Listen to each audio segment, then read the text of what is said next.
राम के भाई भरत, जिन पर सबसे कम चर्चा होती है, सबसे कम भरत पर बोला गया है।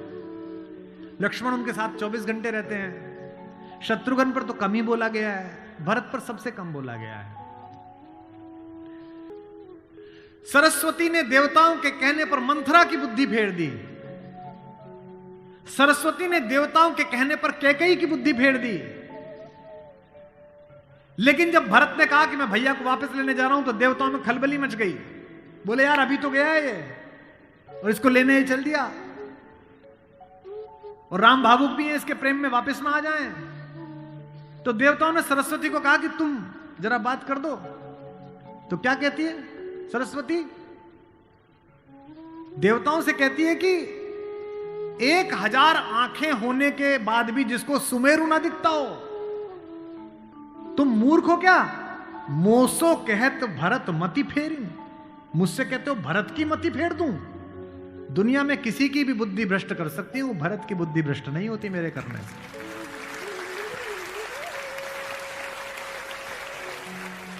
भरत जब भैया को ढूंढते हुए निकले, तो पूरे खानदान को लेकर निकले।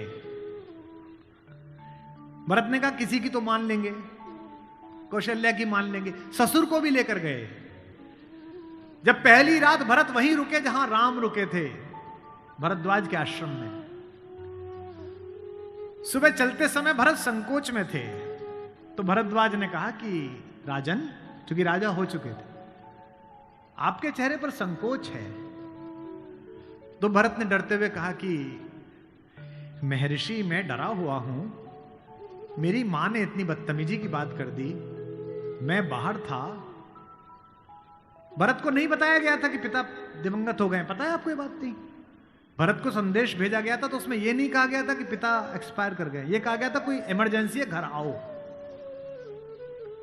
अयोध्या के बाहर नंदीग्राम में इनके पूर्वजों का एक मंदिर था, जहां इनके पूर्वजों की प्रतिमाएं लगी हुई थी। मानधाता की, दिलीप की, रघु की, अज की, नहुष की। वहां भरत रास्ते में रुके अपनी सेना के साथ पूजन करने के लिए, कि पूर्वजों का पूजन कर लूं, पुरखों का। पुरोहित ने हाथ में थाली दी, तो पहले इसका पूजन प्रथु, जो सबसे पहले जिनके कारण ये पृथ्वी कहलाती है, इनके घर के, फिर मानधाता का, फिर राजा बलि का जिन्होंने अपना मांस दे दिया था, रंतिदेव का। पूजन करते करते अज, रघु, दिलीप तक आए, और जैसे ही उन्होंने अगली मूर्ति देखी तो देखी पिताजी की मूर्ति। तेज तो थे ही, उन्होंने पुरोहित की तरफ देखा कि ये क्या?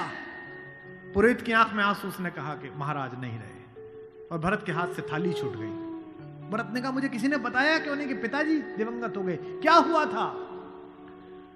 बोले राम को वनवास मिल गया। भैया को वनवास क्यों मिल गया? आपकी मां ने मांग लिया। भरत घोड़ा दौड़ाते हुए अयोध्या तक पहुंचे, रोते हुए। सोच के देखिए, भरत जैसा भाई, भ्रातृत्व में राम किसी का उदाहरण नहीं देते, लक्ष्मण का भी नहीं देते। जब हनुमान को गले लगाते हैं तो ये नहीं कहते कि तुम लक्ष्मण जैसे भैया हो मेरे, तुम मोहि प्रिय ही भरत संभाई। देना हुआ है जब कोई प्यारा उदाहरण, हमने दिया है सिर्फ तुम्हारा उदाहरण।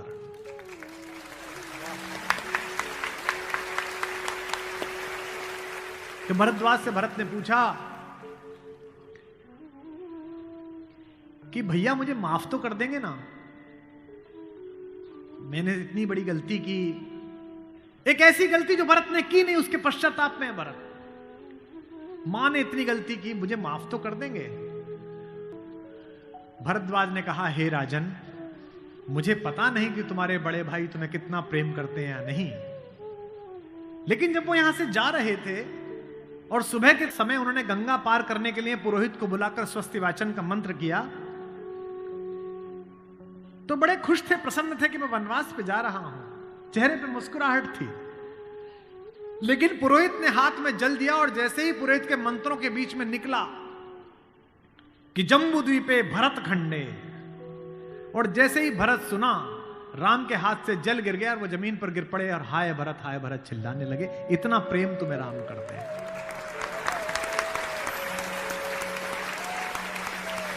राम करुणा से भरे हुए, इसीलिए करुणा निधि है।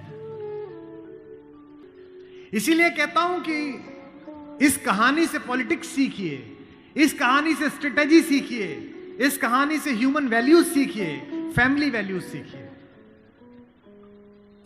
और जो राजनीति में लोग काम करते हैं उनसे भी अनुरोध है कि सदा जनता की भावनाएं ही सत्य नहीं होती। इस देश का पहला लोकतंत्र का मानक गढ़ा राम ने, जिसने कहा कि जनता ही सदैव सत्य नहीं है, नीति सत्य है। मैं इसको सिद्ध करके बताऊंगा अब आपको। जब राम जंगल गए तो सब दुखी थे, सब परेशान थे, हर आदमी उन्हें लौटाना चाहता था। अगर राम उसी दिन लौट आते तो सब खुश हो जाते, लेकिन राम ने जनमत का सम्मान नहीं किया, नीति का सम्मान किया। जब पहली बार चित्रकूट पहुंचे तो वन देवी उनका स्वागत करने के लिए आई। वन देवी ने पूछा कि आप मेरे यहां विश्राम करने आए हैं, मैं आपके लिए क्या कर सकती हूं। तो राम ने क्या मांगा होगा सोचो। राम ने कहा कि हे वन देवी, बाकी सब ठीक है, निभा लेंगे, पर्णकुटी बना लेंगे, फल फूल खा लेंगे, जिस रास्ते से मैं आया हूं उसके कांटे हटा देना। वन देवी ने कहा कि आप तो आ चुके, अब कांटे हटाऊं ना हटाऊं इससे क्या। राम ने जो उत्तर दिया वो आपकी आंख भिगोने के लिए काफी है। राम ने कहा कि मेरी तो कोई दिक्कत नहीं है, मेरे पैर में कांटे लग गए, पर मुझे ढूंढता ढूंढता मेरा भाई भरत इसी रास्ते से आएगा, उसको कांटे नहीं चुभने चाहिए, कांटे हटा दे।